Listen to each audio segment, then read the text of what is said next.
The air in the conference room was as cold and heavy as the polished granite tombstone that now bore Robert Davenport's name. For his widow Catherine, every ticking second of the grandfather clock in the corner was a hammer blow to her already shattered heart. She was supposed to be grieving in the quiet solitude of their cavernous home, surrounded by 40 years of memories. Instead, she was here, summoned to a reading of a will she never knew existed, facing a woman whose perfume was a declaration of war.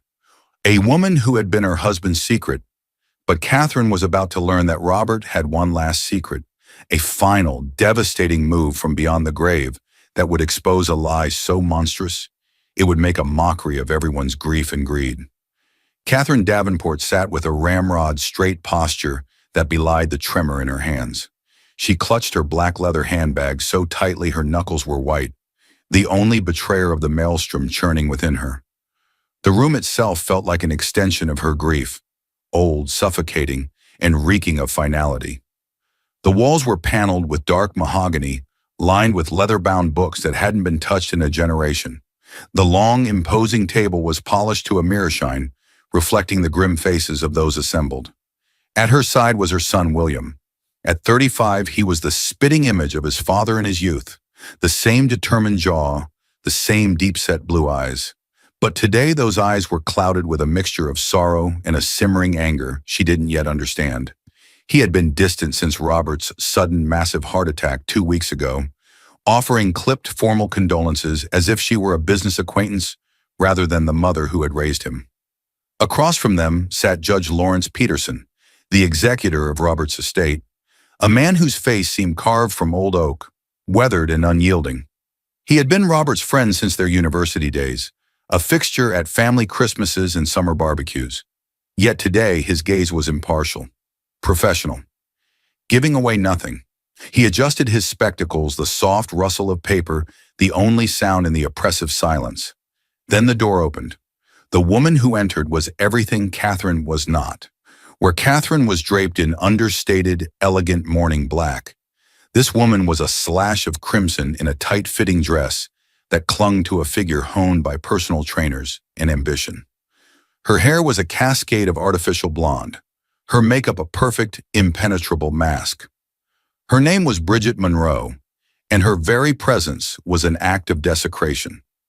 Catherine had only learned of Bridget's existence through a sympathy card sent to the house, a card signed with a familiarity that had turned her blood to ice. He was the love of my life, my deepest sympathies for your loss.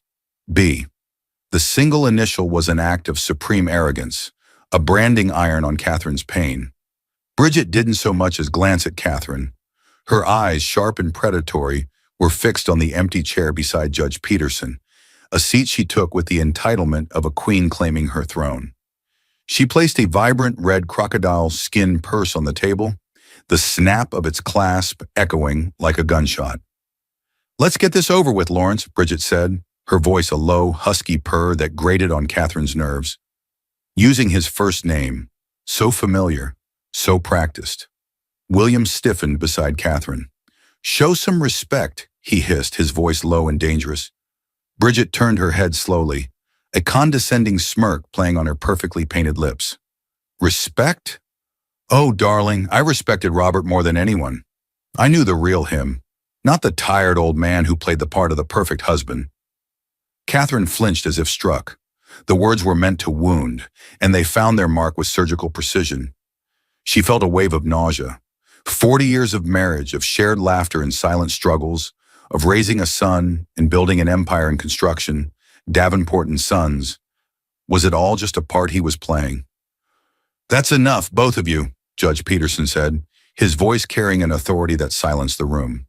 He cleared his throat, his eyes scanning the document before him. "We are here to execute the last will and testament of Robert Charles Davenport, dated 6 months ago. This document supersedes all previous versions." 6 months ago?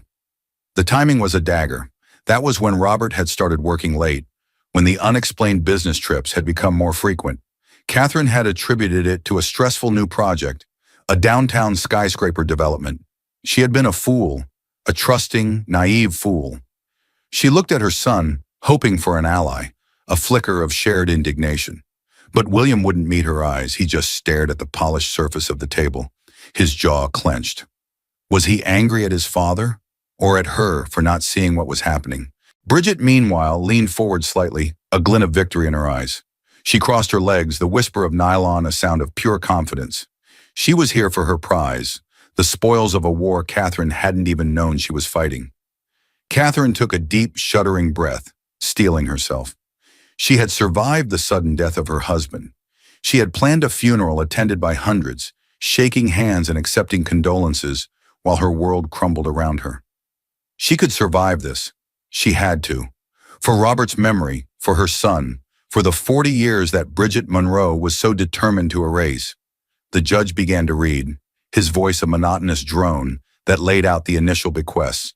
Small donations to charities, sentimental items to old friends. Each word felt like a shovelful of dirt on her husband's coffin. And with every sentence, the tension in the room coiled tighter, a spring being wound to its breaking point. Catherine knew with a certainty that chilled her to the bone that the worst was yet to come. The real reading, the one that would define the rest of her life, had not yet begun. Judge Peterson read through the preamble and the minor bequests with the dispassionate tone of a man reading a weather report. He bequeathed Robert's antique watch collection to a nephew, his library of first edition history books to his alma mater, and set up a generous trust for the longtime housekeeper, Mrs. Gable. Each was a small, predictable act of a man tying up loose ends. For Catherine, they were ghosts of a life that felt a million miles away. She remembered Robert showing off that Patek Philippe watch at their anniversary dinner, the pride in his eyes. She remembered the scent of old paper and leather in his study as he pored over his books. Bridget listened with an air of bored tolerance, tapping a long, crimson-nailed finger on the table. This was the opening act, the fluff before the main event. Her main event. Catherine's own name was mentioned early. To my wife, Catherine Marie Davenport, I leave my personal effects not otherwise specified, and the marital home on Hallowell Drive, with the grounds and all its contents, to be hers for the duration of her natural life, free and clear of all encumbrances. A wave of cold relief washed over her, so potent it almost made her dizzy. The house, her sanctuary, the place where she'd raised William, where every corner held a memory. It was hers. For a fleeting moment, she thought perhaps this wouldn't be the public humiliation she had feared. Perhaps Robert, in his final moments of planning, had retained some shred of decency, some respect for their shared history. The thought died as soon as it was born. A life estate, Bridget murmured, just loud enough for everyone to hear. The words were laced with poison. So generous. She gets to be the live-in caretaker of my property. William's head snapped up. What did you say? Quiet, William, Bridget cooed, waving a dismissive hand. The grown-ups are talking. Judge Peterson shot a stern glare over the rim of his glasses. Ms. Monroe, another outburst, and I will have you removed.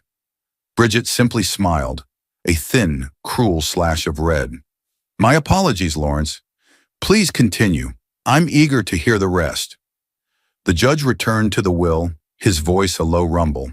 He detailed the corporate structure of Davenport and Sons Construction, the company Robert had inherited from his father and built into a titan of the industry. Catherine had always been a silent partner, the supportive spouse who hosted dinner parties for clients and endured lonely nights while Robert worked. She owned a nominal share, a token of their partnership, but Robert had always held the controlling interest. Regarding my 51% controlling interest in Davenport and Sons Construction, LLC, the judge read, pausing for a fraction of a second that felt like an eternity. Catherine held her breath. This was the heart of it all. The company was Robert's legacy, their family's future. It was William's birthright. Catherine glanced at her son. He was leaning forward now, his entire body rigid. This was his life's work. He'd started in the company mailroom as a teenager, worked his way through every department, earning the respect of the men on the ground and the executives in the boardroom. He was poised to take over, to carry the Davenport name into the next generation. It was the only thing that had ever made sense. The judge continued, and all associated assets, stock holdings, and capital accounts. I bequeath them in their entirety. Catherine's heart hammered against her ribs. Say William. Say your son's name. Bridget's smug smile widened. She looked like a cat that had not only cornered the canary, but had already swallowed it whole. To Ms. Bridget Monroe. The words dropped into the silent room like stones into a deep, dark well. For a moment, there was only the sound of Catherine's own blood roaring in her ears. It couldn't be. It was a mistake. A cruel, vicious joke. She looked at William. The color had drained from his face, leaving behind a mask of pure, unadulterated shock. His mouth was slightly agape, his eyes wide with disbelief. He looked not at Bridget, but at Catherine, and in his gaze she saw a terrible, dawning accusation.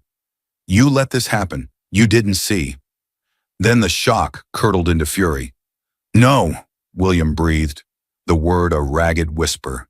He stood up, his chair scraping violently against the hardwood floor. No, that's impossible. He would never. He promised me. Bridget let out a soft, theatrical sigh. Oh, William, promises are for little boys. Robert was a man, and he made a man's decision. He knew you weren't ready. You're too emotional, too sentimental. He needed someone with a killer instinct to protect his legacy. He needed me. You, William spat, his voice trembling with rage. You're a parasite. You leeched onto him. What did you do, blackmail him? Threaten him? William, sit down, Judge Peterson commanded, his voice sharp as steel. No, I will not sit down. William gestured wildly at Bridget. She's a gold-digging whore. My father would never hand his life's work over to her. Catherine felt frozen in her chair, a spectator at her own execution. The company, the legacy, William's future, all of it handed to this stranger, this viper in red. It was more than a betrayal. It was an annihilation. Robert hadn't just had an affair. He had dismantled their entire world, their shared past and their son's future, and handed the pieces to his mistress. The pain was a physical thing, a crushing weight on her chest that made it impossible to breathe. Every happy memory was now tainted. Every sacrifice she'd made rendered meaningless. The man she had loved for 40 years was a monster. Through the haze of her agony, she heard Judge Peterson's voice, steady and relentless, as he continued reading the document that was systematically destroying her life. In addition to the controlling interest in Davenport and Sons, the will further provides for Ms. Monroe a liquid cash settlement of $20 million to be transferred from the primary estate account within 30 days. $20 million. The number was so absurd, so obscene, it barely registered. And finally, the judge intoned, sole ownership of the penthouse apartment on Park Avenue, the vacation property in Aspen, and the entirety of the Davenport art collection. That was the final blow. The art collection. It wasn't just an investment. It was Catherine's passion. She had curated it with Robert over decades. Each painting, each sculpture, held a story of a trip they'd taken, a discovery they'd made together. A Degas ballerina they'd found in a small gallery in Paris on their 20th anniversary. A bold, abstract canvas by Rothko that Robert had initially hated but grew to love because it made her happy. Handing that collection to Bridget was not just giving away assets. It was stealing Catherine's memories and giving them to the woman who had helped her husband betray her. Catherine finally found her voice, a broken, fragile thing. Lawrence, how? Before the judge could answer, Bridget spoke, her voice dripping with mock sympathy. It's simple, Catherine. He loved me. He chose me. He knew who deserved to be rewarded for her devotion. She looked from Catherine's devastated face to William's enraged one and laughed, a low, triumphant, ugly sound. Face it, you've been replaced. The future is mine. Bridget Monroe savored the moment like a connoisseur tasting a rare vintage. The silence in the room was thick with Catherine's shattered dignity and William's impotent rage. It was the most exquisite sound she had ever heard. For months she had played a part, endured the company of a man she found boringly sentimental, all for this absolute, crushing victory. She leaned back in her chair, the picture of relaxed ownership. Well, she said, breaking the silence with a sigh of satisfaction, I must say, Robert really did think of everything. I'll need the keys to the Aspen house by the end of the week. I'm planning a small get-together to celebrate new beginnings. William took a step forward, his fist clenched at his sides. You will get nothing. Oh, but I will, Bridget countered, her voice smooth as silk. She gestured with a perfectly manicured hand towards Judge Peterson. It's all right here in black and white. A legally binding document. Isn't that right, Lawrence? Judge Peterson remained impassive, his expression unreadable. He simply stared at the will, his face a stony mask. His silence was, in its own way, an affirmation. Catherine felt a profound and desolate emptiness. The fight had gone out of her. What was there to fight for? The man she had built a life with had orchestrated this demolition from behind a veil of lies. The love she thought was the bedrock of her existence was nothing but sand. She looked at the expensive, tasteful black dress she wore, the simple strand of pearls at her neck, a gift from Robert on their 30th anniversary. It all felt like a costume for a life that had been a lie. She thought of the last few months. Robert had been distant, yes, but also sad. There was a weariness in his eyes she had mistaken for job-related stress. He'd hold her hand sometimes, in the quiet of the evening, with a strange intensity, as if he were trying to memorize the feel of it. I love you, Kat, he'd said, just a week before he died. Never forget that. Everything I do for you and William. How could those words coexist with this testament of cruelty? Had he been mocking her? Was his every action a calculated deception? I think, Bridget said, rising from her chair with a fluid, predatory grace, that my business here is concluded. William, I'll expect to see you at the office on Monday morning at 9 a.m. sharp. We'll need to discuss the transition of power. Don't be late. She smiled, a flash of white teeth. I'm your new boss, after all. The sheer audacity of the statement seemed to stun William into silence. He just stared at her, his face a canvas of disbelief and hatred. Bridget then turned her attention to Catherine. Her eyes, the color of cold jade, swept over Catherine's mourning attire with unconcealed disdain. And as for you, Catherine, she said, her voice dropping to a conspiratorial whisper, a word of advice. The Hallowell Drive house is large. You'll be rattling around in there all by yourself. Perhaps you should consider downsizing. A nice little condo somewhere. It would be more appropriate for your new station in life. Once you're gone, I think I'll have the whole place redecorated. It's so terribly dated. The calculated cruelty was breathtaking. It wasn't enough to take her husband, her security, her son's legacy, and her memories. Bridget had to grind salt into the wounds to assert her dominance over every facet of Catherine's past and future.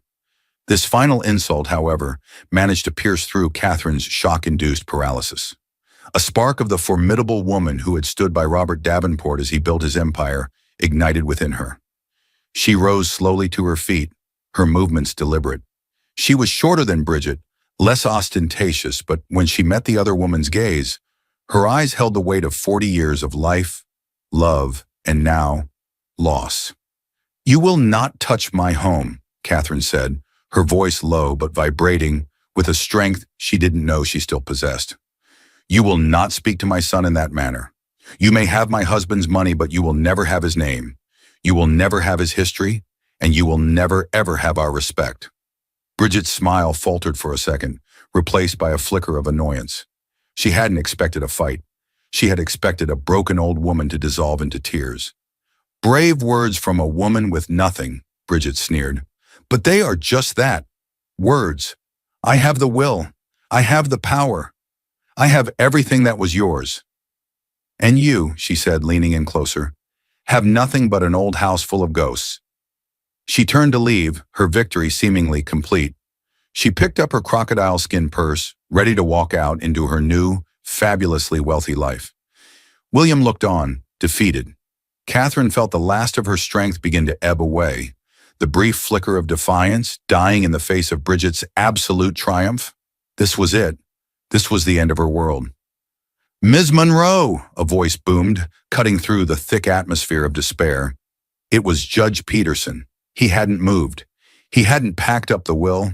He was still staring at the document, his finger resting on a particular paragraph near the end.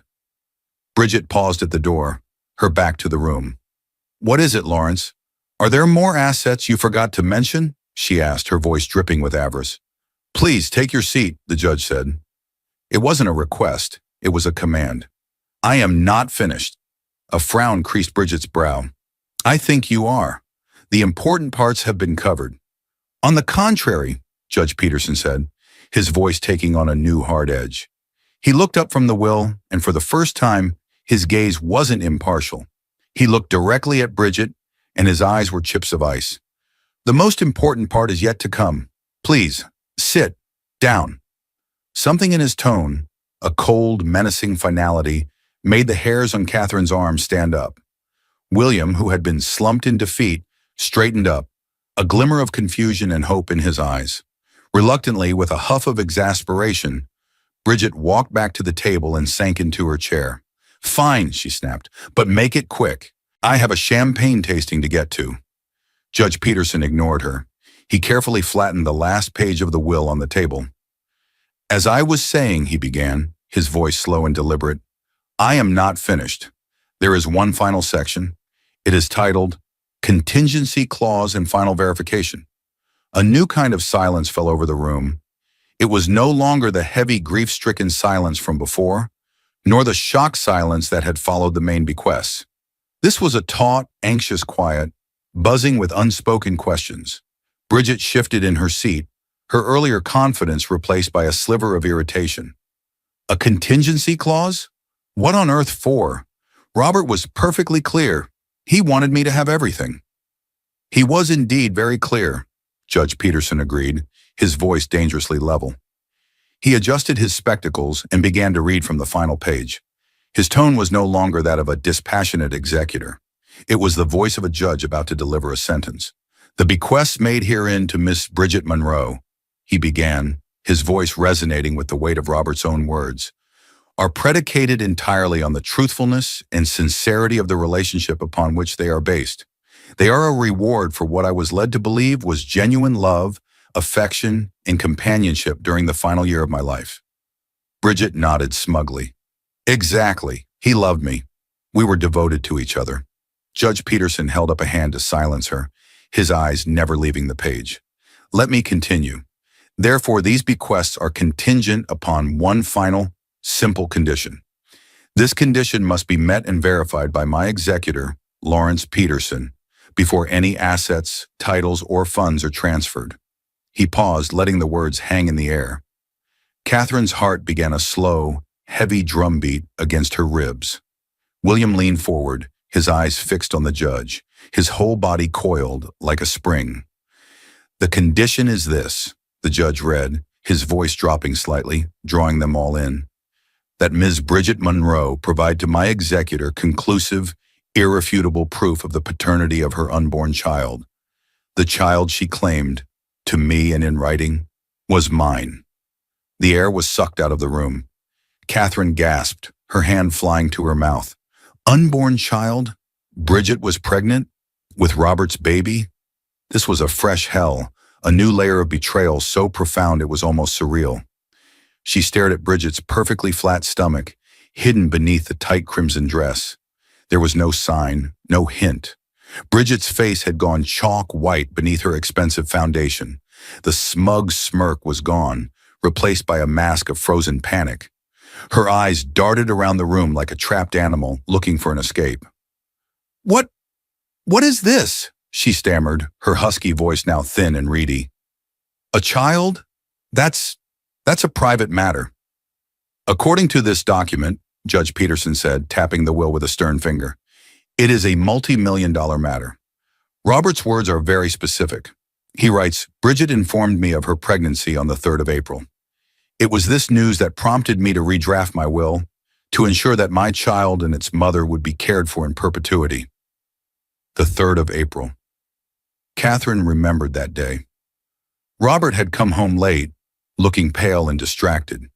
He had poured himself a stiff scotch and stood by the window for almost an hour, staring out into the darkness.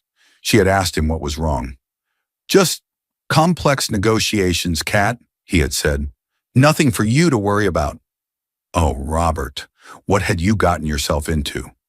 This is ridiculous, Bridget shrieked, her composure finally shattering. She jumped to her feet, her chair clattering behind her. This is an invasion of my privacy. You can't demand such a thing. I'm afraid we can, Judge Peterson said calmly.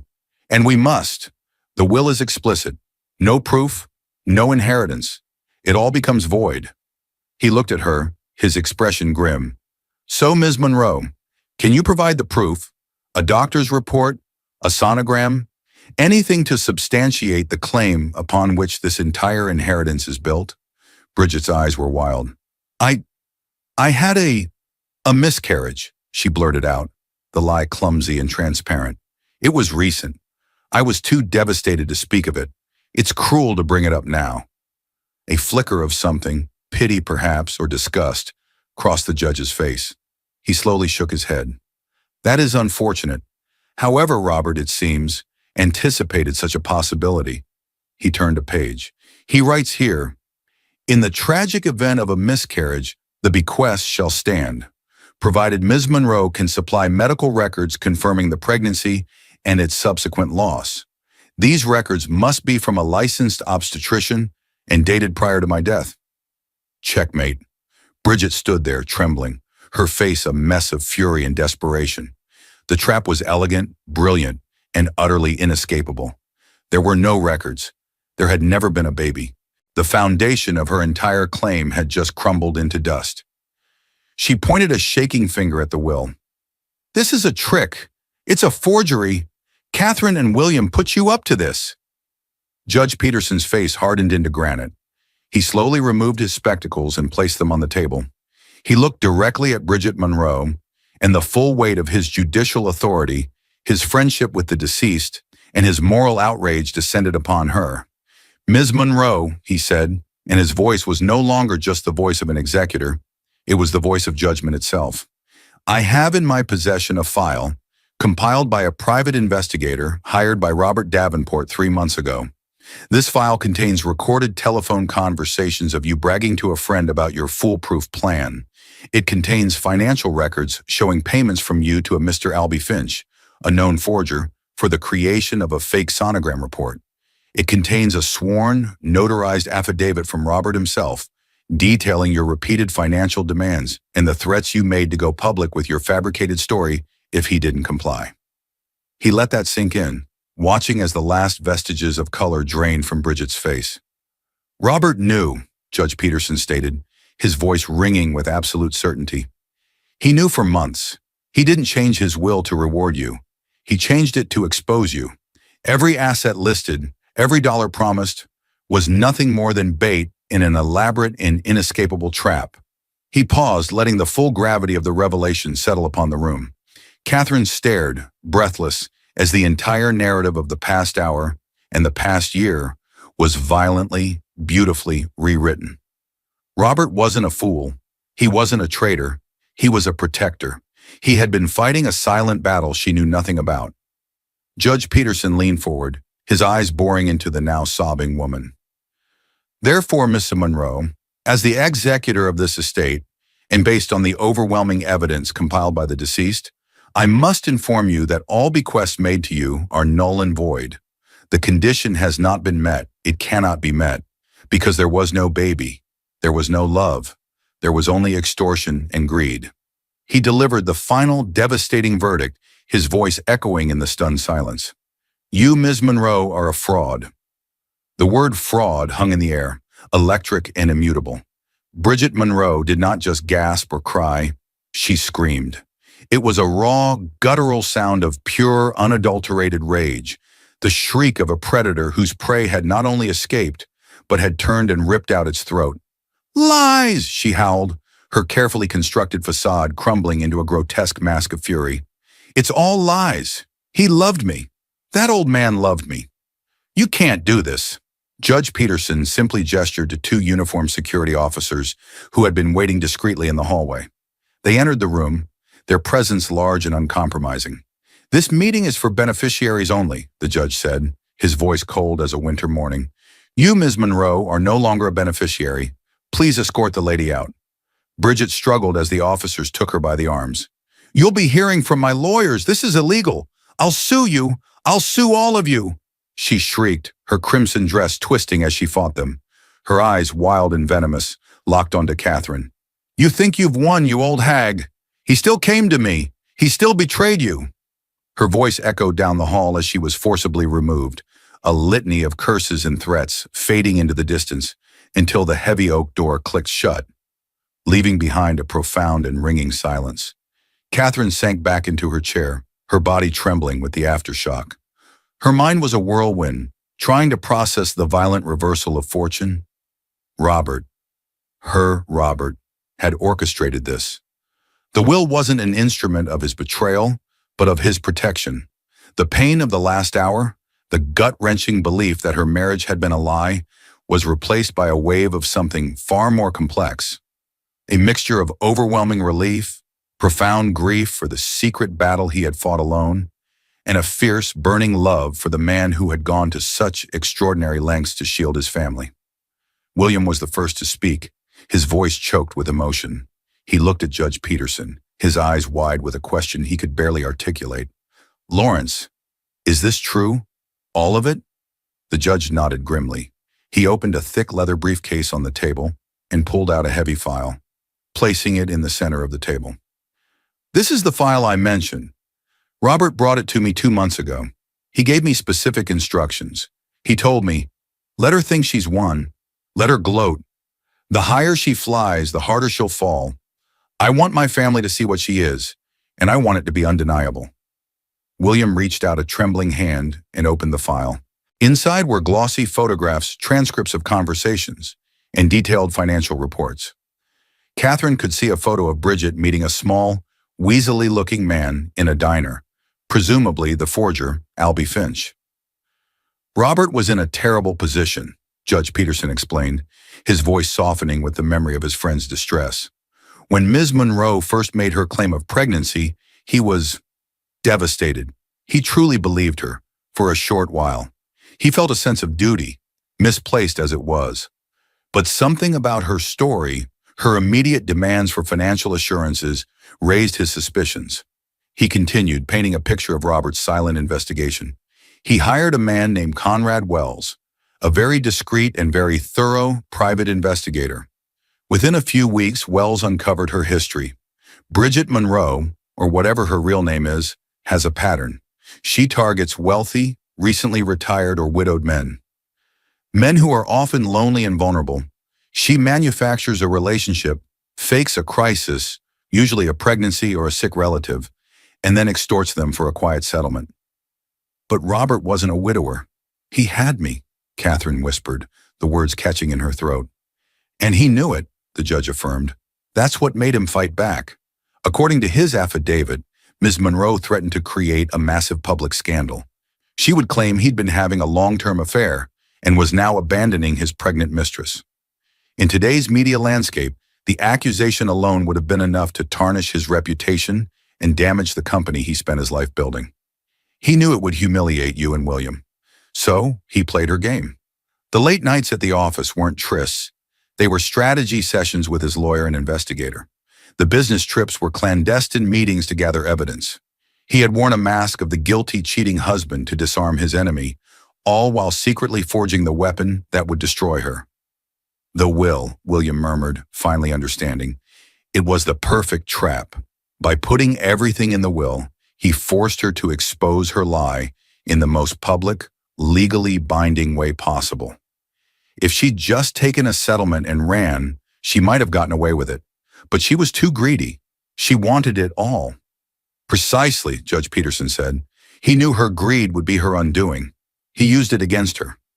The judge then reached back into his briefcase and pulled out another, much slimmer envelope, sealed with wax bearing the Davenport family crest.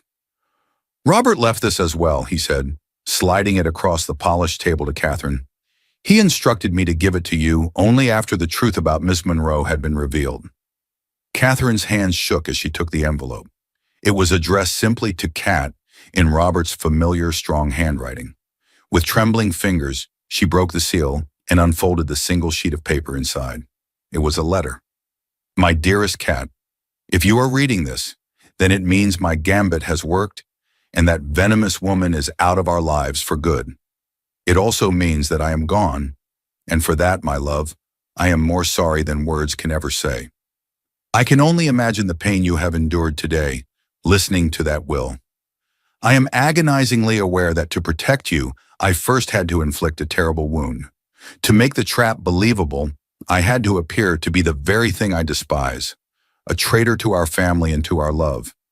Please, please believe me when I say that every lie, every moment of distance in these last months was a torment. It was the hardest thing I have ever had to do. There was no affair. I was never unfaithful to you. Not once in 40 years. My heart has only ever been yours. This woman was a predator, and I was her target. When she threatened to destroy our family's name and legacy with her lies, I saw only one way out. Not to pay her off and let her hold this over us forever, but to beat her at her own game. To create a lie so big it would ultimately expose her truth. I am sorry I could not tell you. To involve you would have put you in danger and made the act impossible to maintain. This was a battle I had to fight alone. My only regret is that I will not be there to hold you now, to help you heal from the wounds I inflicted as a necessary evil. Everything I have ever built, I built for you and for William. You are my life's work, my true legacy. The company is just steel and glass. Forgive me for the pain. Remember me for the love. It was always only for you. Yours forever, Robert. Tears streamed down Catherine's face, but they were no longer tears of pain or betrayal. They were tears of grief, of love, of a profound and aching understanding. She clutched the letter to her chest, the thin paper a final, precious connection to the man she had loved. The man who had loved her enough to become a monster in her eyes just to protect her. William came around the table and knelt beside her chair, placing his hand on her shoulder. "Mom," he said, his own voice thick with tears, "I'm so sorry. I doubted him. I doubted us." Catherine reached up and covered his hand with her own. "He did it for us, William," she whispered through her tears. "He did it all for us." Judge Peterson watched the reunion, a look of solemn satisfaction on his face. He cleared his throat gently. "There is one more thing," he said, picking up the now invalid will. "As all bequests to Ms. Monroe have been voided, the estate now falls to the residual clause." He turned to the very last sentence on the page. "In the event the contingency clause is not met, the entire estate, including all personal, financial, and corporate assets, without exception, is to be divided equally between my beloved wife, Catherine Davenport, and my son, William Davenport." He looked up at them, a small, genuine smile finally gracing his features. "The company is yours, William. The legacy is safe. Everything is as it should be." The revelation settled over the room, not with the explosive shock of the previous disclosures, but with the quiet, profound weight of truth. The storm had passed. The fraud had been exposed, the enemy vanquished by a dead man's brilliant, posthumous strategy. What remained was the quiet aftermath, the task of piecing together a world that had been torn apart and then, miraculously, made whole again. Catherine held Robert's letter in one hand and her son's hand in the other, the two tangible proofs of her true inheritance. The paper felt like a sacred text, the warmth of William's grip a promise of the future. The money, the company, the properties, they were secondary now. The real inheritance was the reclamation of her past, the validation of her 40-year marriage. Robert hadn't abandoned her, he had armored her. William rose from his kneeling position and returned to his seat, though he seemed different now. The anger and suspicion that had hardened his features had melted away, replaced by a deep, contemplative sorrow and a newfound respect for the father he thought he'd lost twice, once to death and once to betrayal. "He thought of everything," William said in awe, looking at Judge Peterson. "He laid it all out like a chess match. He knew she'd be arrogant enough to come here. He knew she'd gloat. He anticipated the miscarriage lie. My God, he was always 10 steps ahead. He was the most formidable man I ever knew," Judge Peterson agreed, "and he loved his family with a ferocity that I've seldom witnessed. This entire affair, it took a tremendous toll on him. In my last meeting with him, he looked exhausted. He told me he felt like he was living a double life, and the stress was eating him alive. Catherine's heart ached. The doctor had said his heart attack was sudden, massive, and likely brought on by extreme stress. She finally understood. The fight to protect his family had literally cost him his life. He had shielded them from the battle, but he had absorbed every blow himself. The knowledge was both a comfort and a fresh source of grief. "This file," William said, gesturing to the damning evidence against Bridget. "What happens with this? What happens to her?" Robert's instructions were clear on that as well, the judge replied, his professional demeanor returning. He did not wish for a public spectacle. His goal was not revenge, but protection. He wanted her neutralized, not martyred. However, the evidence of fraud, extortion, and conspiracy is overwhelming. I have already been in contact with the district attorney's office. They are very interested in Ms. Monroe and her associate, Mr. Finch. Her assets, which our investigation shows were acquired from other victims, will be frozen pending a criminal investigation. She will not be bothering anyone again for a very long time. There was a quiet finality to his words. Bridget Monroe had been erased from their lives as completely as if she had never existed. Catherine finally lowered Robert's letter, folding it carefully and placing it in her handbag. It was a private treasure, not for this cold, mahogany-paneled room. She looked across the table at the old family friend who had guided them through this tempest. "Thank you, Lawrence," she said, her voice clear and steady for the first time that day. "Thank you for honoring Robert's wishes, for everything." "It was my honor, Catherine," he said softly. "He was my friend." The formal business was concluded. Judge Peterson began packing his briefcase, the rustle of papers a final punctuation mark on the day's drama. The will that had been a weapon of torture was now just a stack of paper, its power expended, its purpose fulfilled. As Catherine and William stood to leave, a profound shift had occurred between them. The chasm that had opened up, born of William's grief and Catherine's perceived ignorance, had closed. They were a unit again, bound by a shared, secret history and a renewed understanding of the man they had both loved. William put his arm around his mother's shoulders as they walked toward the door. "He trusted you to take over the company," Catherine said, looking up at her son. "He knew you were ready." William shook his head. "No, that's not quite right. He knew we were ready. He left it to both of us, Mom. 50-50, a partnership, just like you and him." Catherine stopped, the truth of his words sinking in. Robert hadn't just handed the company to William. He had made her a full partner.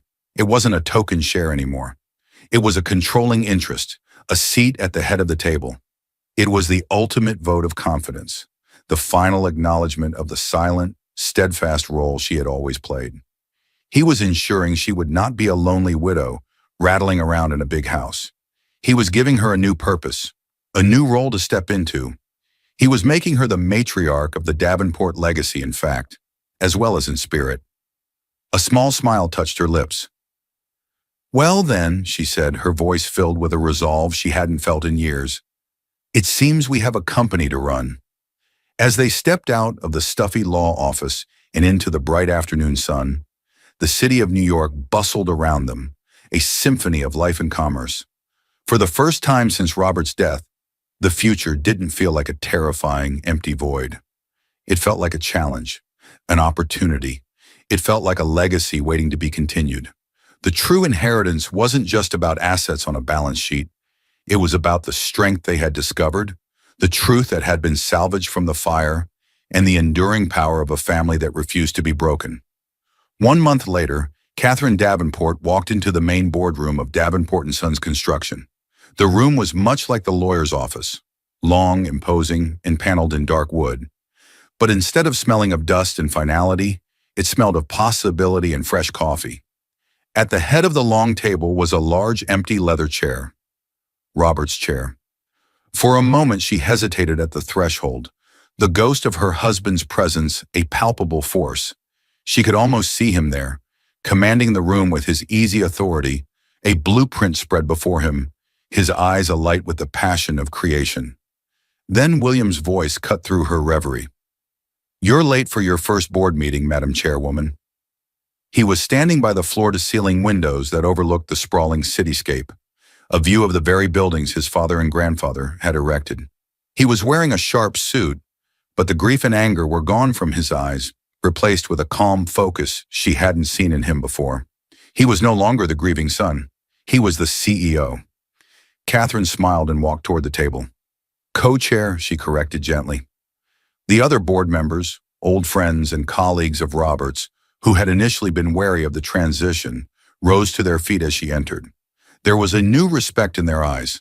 The story of the will reading, though kept from the press, had circulated quietly within the company's inner sanctum. They now understood that the quiet, elegant Mrs. Davenport was not to be underestimated. She was the wife of a brilliant strategist and, it was becoming clear, a formidable woman in her own right. She did not take Robert's chair. Instead, she took the seat to its right, leaving the head of the table symbolically empty, a gesture of respect and remembrance. William took the seat to the left. Together, they flanked the memory of the man who had brought them to this point.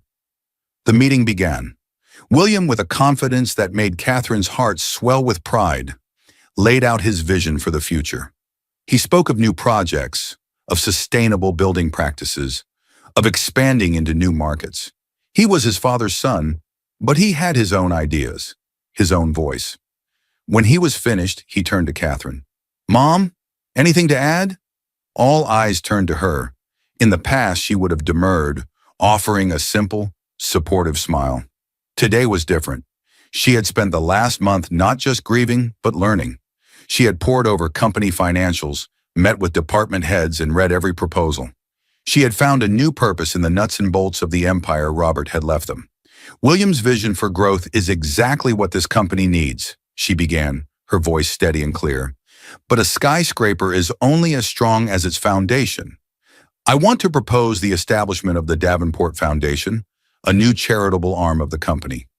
It will focus on providing scholarships for engineering and architecture students from underprivileged backgrounds and funding for community housing projects. Our legacy shouldn't just be in the skyline. It should be on the ground, lifting people up." A murmur of approval went around the room. It was a brilliant move, honoring the past while investing in the future, generating goodwill, and giving the corporate behemoth a human heart. It was her idea, born from her own values, and it fit perfectly with William's strategy. They were a team. After the meeting, as the board members filed out, offering their congratulations, Catherine and William stood alone by the window, looking out at the city. "He would be so proud of you, William," Catherine said softly. "He'd be proud of us," William corrected, placing his arm around her. "You were amazing in there, Mom. You found your voice." "I had it all along," she replied, a newfound strength resonating in her words. "I just never had a reason to use it this way before." Her life as she knew it had ended the day Robert died, and it had ended again in that lawyer's office when she believed he had betrayed her. But from those ashes, something new was being built. A new relationship with her son, a new purpose for herself, and a new chapter for the Davenport name. The grief for Robert was still there, a quiet ache that she knew would never fully disappear. But it was no longer a crushing weight. It was a part of her, a reminder of a great love and a great sacrifice. He had left her more than just wealth and property. He had left her a final, incredible gift, the chance to discover her own strength.